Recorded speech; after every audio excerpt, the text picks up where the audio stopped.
Pernah nggak saudara, Anda berdoa, tapi hati nggak tenang-tenang? Kenapa kalau Anda nggak tenang? Karena Anda tidak percaya. Ketika Anda gagal percaya, Anda gagal tenang. Firman Tuhan ngomong begini, di dalam tinggal tenang dan percaya, disitulah terletak kekuatan kita.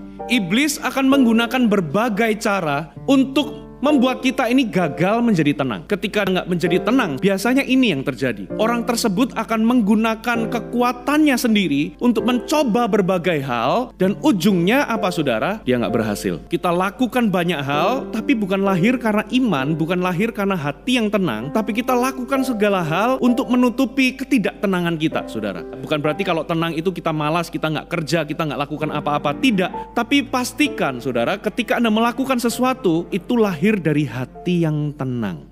Ada 4 hal yang Anda harus percaya supaya hati Anda tenang. Yang pertama, saudara, Anda harus percaya bahwa Tuhan menyertai saudara. Yang kedua, percayalah bahwa Tuhan itu memelihara kita. Dia tidak akan membiarkan kita, dia nggak akan meninggalkan kita kelaparan. Tuhan akan pelihara kita sebab dia Bapa yang baik.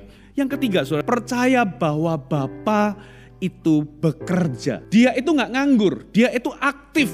Dia nggak pasif, dia tidak tinggal diam, saudara. Walaupun saatnya belum tiba, walaupun hari ini Anda belum melihatnya, hatimu tetap tenang karena Anda sadar bahwa dia tetap bekerja. Ini masalah waktu aja, Tuhan pasti tolong. Yang terakhir adalah percaya bahwa Tuhan memimpin. Tenanglah, Roh Kudus pegang tanganmu. Satu kali di Matius 11 ayat 28-30, Yesus berkata, "Marilah kepadaku semua yang letih lesu dan berbeban berat, aku akan memberi kelegaan kepadamu. Pikulah kuk yang kupasang dan belajarlah padaku, karena aku lemah lembut dan rendah hati. Dan jiwamu akan mendapat ketenangan." Katakan ketenangan. Sebab kuk yang kupasang itu enak dan bebanku pun ringan. Apa maksudnya, saudara?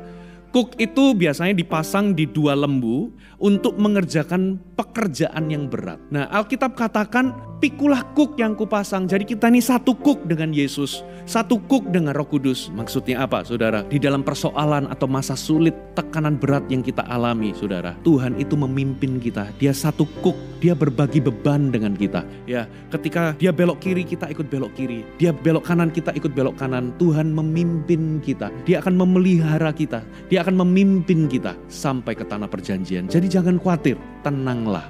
Roh Kudus pegang tangan kita setiap hari supaya dia bisa pimpin kita dan kita gak tersesat.